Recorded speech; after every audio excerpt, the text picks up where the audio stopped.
한 현대 성도들의 이중적인 모습. 아멘. 자, 노란 글씨는 이제 제목이 길어가지고요. 그 배경이 이거예요. 아합의 행동에서 보는 교묘한 현대 성도들의 이중적인 모습이에요. 자, 우리가 이 말씀을 이해하려면 지난 시간을 조금 볼 필요가 있는데요. 우리 그 다음 지도를 띄워주면은 사마리아 지형이 어딘지를 이제 대충 감으로 잡아야 되겠죠.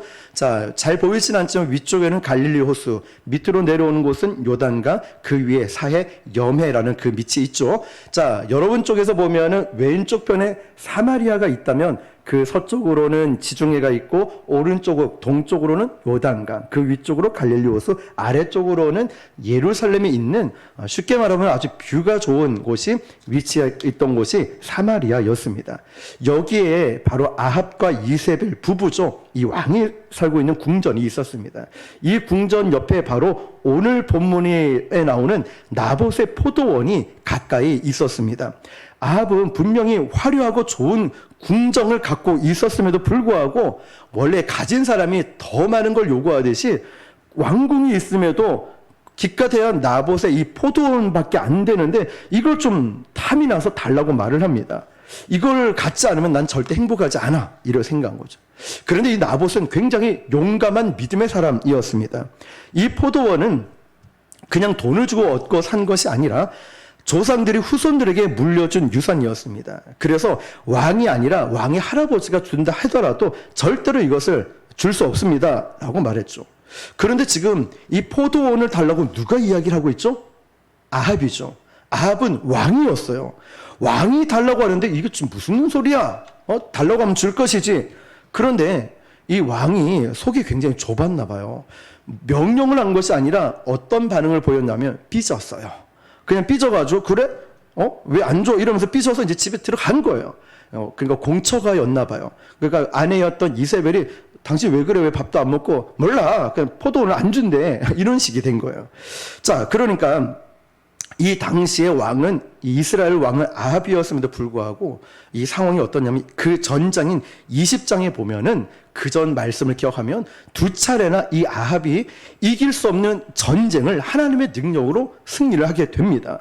자, 그런데 엉뚱하게 베나닷을 자기가 자비를 베풀어서 형제요 이러면서 마차를 태웠던 거 기억하시죠? 자비를 베풀었어요. 그 자비를 무모한 자비라고 했죠. 용서는 하나님이 하셔야 될 거를 그냥 인간의 정에 의해서 베나닷에게 형제요 이러면서 자비를 쓸데없이 베풀었다는 거죠. 20장 43절에 이렇게 기록하고 있어요. 이스라엘 왕이, 자, 아합이죠. 근심하고 답답하여 그의 왕궁으로 돌아가려고 사마리아에 이르니라. 자, 왕궁에 가려고 사마리아 갔습니다. 자, 여기서 우리말 성경에는 근심하고 답답하여 라고 되어 있지만 원문에 보면은 화가 나서 하나님께 분노를 일으키고 돌아갔다, 이렇게 표현되어 있어요. 자, 그 사건 이후에 오늘 본문이 되는 21장으로 딱 들어오 보니까 첫 장인 1절에 이렇게 시작하죠. 그 후에. 자, 어떤 후에인지 아시겠죠? 이제 삐져 있어요, 아합 왕이. 자, 이런 상황이죠. 그 후에 이 일이 있으니라 이스라엘 사람 나봇에게, 자, 이스라엘 사람은 나봇의 이름은 높임이라는 뜻이에요. 이스라엘 포도원이 있어 사마리아의 왕 아합의 왕궁에 가깝더니 라고 표현합니다. 분명히 이스라엘 왕인데 사마리아 왕이라고 한 것은 이 시대를 대변하고 있고 이 시대상이 이스라엘 왕이었음에도 불구하고 사마리아 쪽에 집중하고 있는 아합의 모습을 봐요. 이 당시 사마리아는 우상의 본거지였어요. 그래서 사마리아 왕이라고 한 것은 아합의 일생 일대가 우상 숭배에 빠져 있었던 그 삶이었다는 거죠. 그래서 사마리아 왕이란 것은 우상 숭배에 빠져 있는 왕, 다시 말하면은 그 통치 기간 내내 우상 숭배에 빠져 있는 불행한 왕이었다는 거예요. 앞에서 큰 놀라운 은혜와 은총을 경험했음에도 불구하고 자기 멋대로 베나닷에게 자비를 베풀었다라고 했죠. 그래서 성경 기자는 이 아합 왕을 어떻게 평가하냐면 형편없는 왕이라고 평가하기 위해 사마리아 왕이라고 한 거예요. 이스라엘 왕이 아니라 한 지역의 이름을 따서 말한 거죠. 자, 그래서 성경 기자가 사마리아 왕이라고 소개를 합니다. 사마리아 왕 아합의 왕궁에 가깝더니, 뭐가 가깝다는 거죠? 그렇죠. 누구의 포도원요? 나봇의 포도원이 가까이 있는 거예요. 자, 아합이 나봇에게 2절에 이렇게 얘기합니다. 자, 내게 주어 뭐로 삼는다고 되어 있습니까? 채소밭을 만든대요. 어이가 없지 않습니까? 채소밭 때문에 이 포도원을 달라 그래요. 나라의 중대한 업무가 아니라 길을 내거나 성을 쌓는 게 아니라 기껏해야 채소밭 만드는데 달라고 해요. 그런데 조건을 제시하죠. 첫 번째 뭐라고 되어 있죠? 야, 이 포도원 주면은 더 아름다운 포도원을 줄게. 두 번째, 야, 아니면 내가 돈으로 보상해 줄 테니까 이 포도원 좀 달라라고 이야기합니다. 누구의 부탁이죠? 예, 왕의 부탁이었죠. 자, 왕이 이 정도로 얘기하면 웬만하면은 내 각하, 내 왕이시여 그렇게 하겠습니다. 그리고 평생에 가질 수 없는 돈이나 이런 명예를 얻을 수 있는 좋은 조건이 있음에도 불구하고 나봇은 이런 지하에 딱 거절을 합니다. 자, 자기 먹거리를 위해서 달라고 한 거죠. 지금부터 나봇의 이야기를 들어보면 3절입니다. 같이 읽어볼게요. 시작.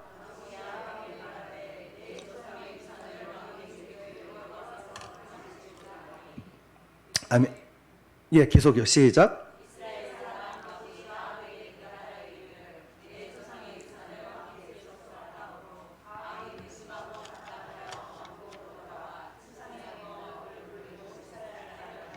됐습니다. 네.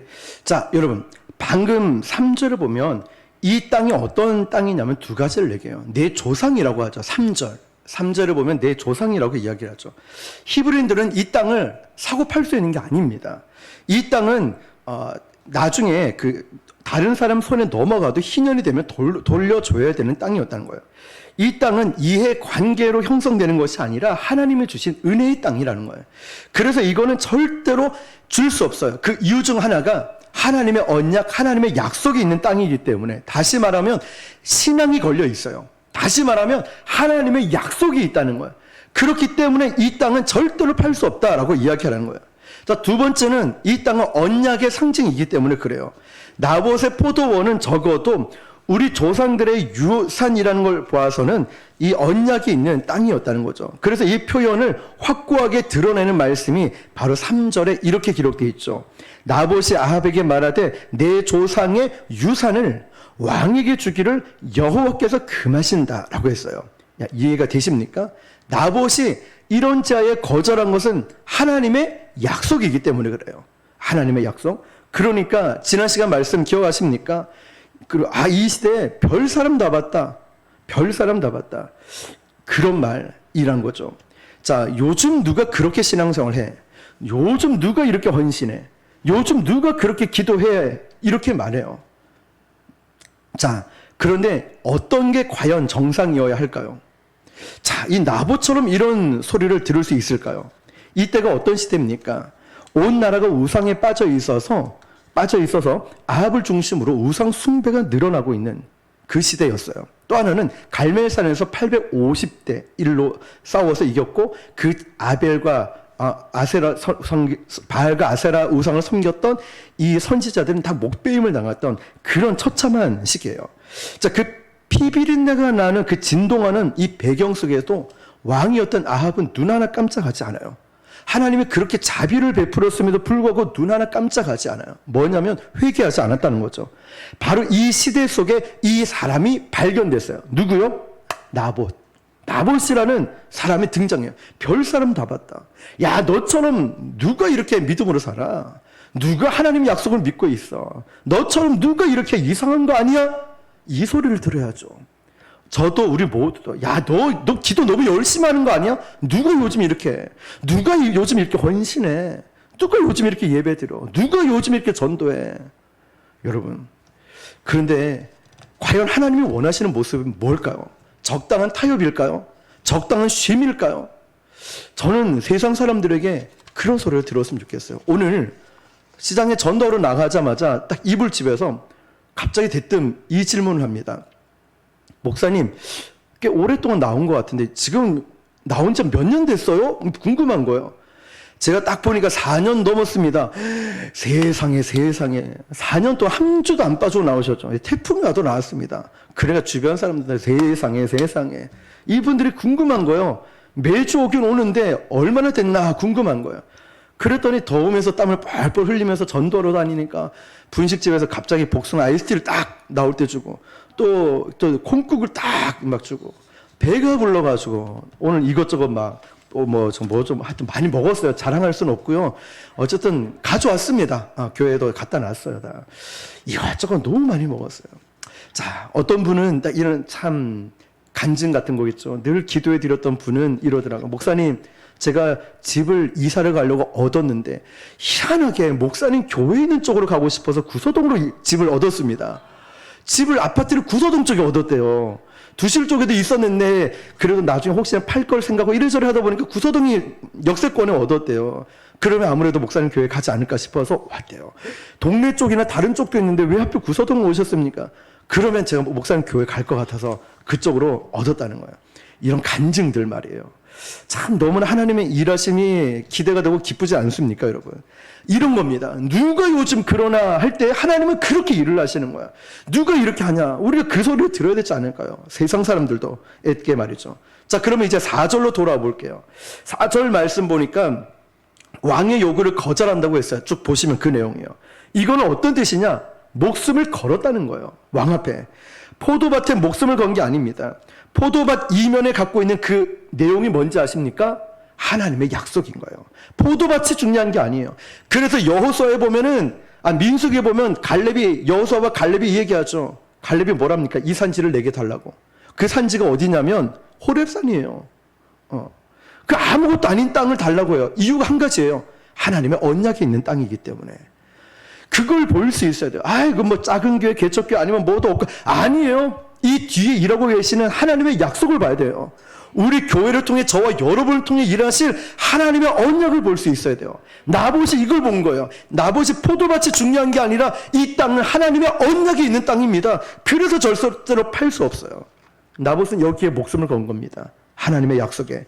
왕의 명령에도 이런 자에 거절합니다. 그런데 재밌는 장면이 4절에 이렇게 나옵니다. 아합이 근심하고 답답하여 왕궁으로 돌아가 침상에 누워 얼굴을 쏙 돌리고 식사를 안 하는 거예요. 자, 이 표현은 아까 우리 20장 마지막 절에 봤었죠? 왕이 근심하고 답답하여 왕궁에 돌아가려고 사마리아에게 갔다. 근심하고 답답했다, 이 말은 걱정했거나 화를 냈다는 뜻이 아니라 하나님께 삐졌다. 쉽게 표현하면 삐진 표현인 거예요. 그러니까 아합이 지금 삐져가지고 속으로 막 분개하고 있는 거예요. 속으로 삐져서 뭐 저런 인간이 다 있어, 뭐 저 인간이 다 있어, 뭐 키도 작고 얼굴도 못생겨, 이런 얘기를 막 하고 혼자서 삐져가지고 다시는 내가 네 아는 척 하나 봐라, 다시는 내가 뭐 하나 봐나, 이런 마음을 품고 있는 거예요. 자, 그런데 한번 재밌는 상상을 한번 해보십시오. 왕인데 이런 생각이죠. 명령 한마디면 끝나는 일이에요. 그런 시대에 지금 아합은 왕으로 살고 있다는 거예요. 그런데 무력으로 통치를 할 수 있음에도 불구하고 우리가 옛날 보면은 드라마나 다큐멘터리에 나왔던 오공화국이라고 아실 거예요. 꾸며낸 얘기가 아니라 70년대 말에부터 90년대 초까지는 무법 세상이었어요. 그냥 말 한마디면은 그냥 직장도 평생 읽어놓은 직장도 날아가고 은행도 문이 닫고 재벌도 망하는, 무너지는 이런 시대도 우리 살아왔었습니다. 그런데 아합이 살고 있는 시대는 더 심한 시대였습니다. 한마디면 끝납니다, 왕이. 그냥 밀어붙이면 되는데 뭐라고 얘기하냐면 아까 4절에도 아합이 근심하고 답답하여 왕궁으로 돌아가 침상에 누워가지고 얼굴을 돌리고 식사를 아니하니 라고 돼 있어요. 어떤 번역 성경에 보니까 이렇게 돼 있습니다. 이불을 뒤집어 쓰고 누워가지고 나 밥 안 먹어, 이런 뜻인 거예요. 아주 소심한 왕이죠. 왜 그럴까요? 여기에는 바로 이중성이 감춰져 있다는 거예요. 뭐냐면 아합은 어느 나라 왕이었죠? 이스라엘 왕이었어요. 잊지 마세요. 아합은 이스라엘 왕입니다. 그런데 나봇의 포도원을 뺏어서 주고 팔 수 있는 이 땅은 그런 땅이 아니라는 이 율법을 아합이 알았을까요? 몰랐을까요? 알았습니다. 당연히 알았겠죠? 그런데 슬그머니 아합이 나봇에게 가가지고 너그러운 척 하면서 이런 제안을 하는 거예요. 그런데 이런 제안에 딱 거절당하니까 자존심이 상한 거예요. 밀어붙일 수가 없는 거예요. 왜냐? 밀어붙이면 이거 빼앗을 수는 있겠지만 지금 이 나라가 그런 분위기가 아니고 율법이 정해져 있기 때문에 그래요. 자, 이런 생각이요. 야, 너 누구 말인데 지금 거절해? 달라면 주는 거지. 내가 보상해 준다라고 했잖아. 뭐가 그렇게 말이 많아? 쿵! 끝낼 수 있어요. 충분히 가능한 시대이기도 합니다. 그런데 그렇게 못했다는 거예요. 왜 못했냐? 바로 오늘 제목처럼 여기 아합의 교묘한 현대 성도들의 이중적인 모습을 드러내고 있어요. 누굴 통해? 아합 왕을 통해서. 명분은 망가뜨리고 싶지 않은 거예요. 내가 그래도 이스라엘 왕이잖아. 이스라엘 왕이 율법을 무시하는 그런 모양새를 가지면 독재적인 방법으로 이 땅을 취하게 되면은 백성들의 민심을 잃어버릴 수 있는 거예요.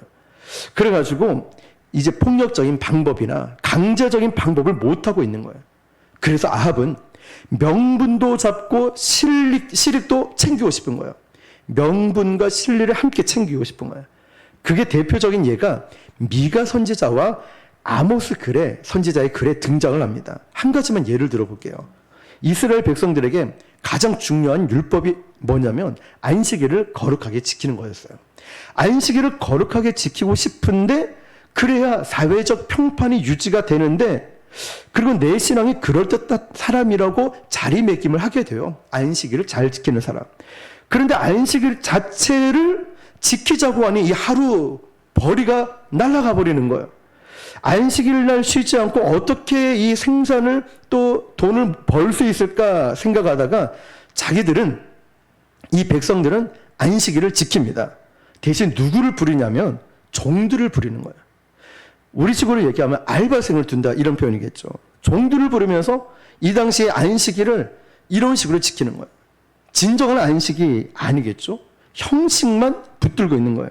그러면서 실익은 하나님의 율법을 어쩔 수 없이 위반되어서라도 챙기고 싶은 거예요. 이익은. 자, 이게 바로 아합 왕을 통해서 보는 현대인들의 이 교묘한 이런 모습이라는 거죠. 자, 명분과 실리를 다 붙잡고 싶은 거예요. 이런 게 사실은 우리 성도들 안에도 자리 잡고 있는 모습이 있어요. 신앙이라는 명분, 안식일을 지키고자 하는 명분도 잡고, 그러니까 주일을 쉬고자 하니까 손해가 막심한 거예요. 그럴 때가 있어요. 그러니까 어떻게 해야 되냐면 내부적인 트릭을 쓰는 거죠. 자, 나는 안식일을 지키고 가게는 이런 식으로 하고. 지금 아합 왕이 삐져가지고 입을 뒤집어 쓰고 금식을 합니다. 밥을 안 먹겠대요. 정확하게 얘기하면 금식이 아니라 단식이죠. 자, 그런데 제3의 인물이 등장합니다. 5절, 6절입니다. 시작. 그의 아내 이세벨이 그에게 나와 이르되 무엇을 근심하여 식사를 아니하나이까? 6절. 왕이 그에게 이르되 내가 이스라엘 사람 나봇에게 말하여 이르기를 내 포도원을 내게 주되 돈으로 바꾸거나 만일 내가 좋아하면 내가 그 대신에 포도원을 내게 주리라 한즉 그가 대답하기를 내가 내 포도원을 내게 주지 아니하겠노라 하기 때문이로다. 아멘. 자, 아합이 겉으로 보기에는 사실을 그대로 말한 것 같아 보여요. 그런데 사실 여기 자세히 보면 3번이나 거짓말을 하고 있어요. 6절 말씀 보면 아합의 거짓말이 담겨져 있는데요. 아합이 자기 아내에게 생략하고 감추고 왜곡된 3가지 거짓말이 있습니다. 그 3가지 거짓말은 다음 주에 우리 보도록 하고. 자, 오늘은 이겁니다. 명분과 실리를 잡으려고 하다 보니까 성도의 온전한 신앙을 지킬 수 없는 경우들이 있어요. 자, 그걸 기억하면서 하나님, 제가 온전한 하나님의 인도하심과 주님 오실 날을 기다리며 내 믿음을 잘 지키고 있습니까? 교회에서는 거룩한 척 믿음 좋은 척은 하지만 내가 가정이나 사업이나 직장이나 사람 관계에 돌아가서는 이게 또 반대로 생활하고 있지 않는지 우리 자신의 모습을 비춰보는 거예요. 누굴 통해서요? 아합을 통하여서. 여기까지 우리가 이후에 다 보면 좋지만 그러면 좀 더 길어지니까 오늘 여기까지 보면서 이 한 가지를 잡았으면 좋겠어요. 하나님, 제가 온전하게 실익과 명분을 쫓는 것이 아니라 온전하게 하나님을 쫓아가는 나의 삶, 나의 모습, 나의 신앙인 이 모습이 될 수 있도록 내 힘으로 안 되니 주님 도와주십시오. 이 믿음을 붙잡고 오늘 기도하시는 저와 여러분 되시기를 주님의 이름으로 축복합니다. 우리 시간 함께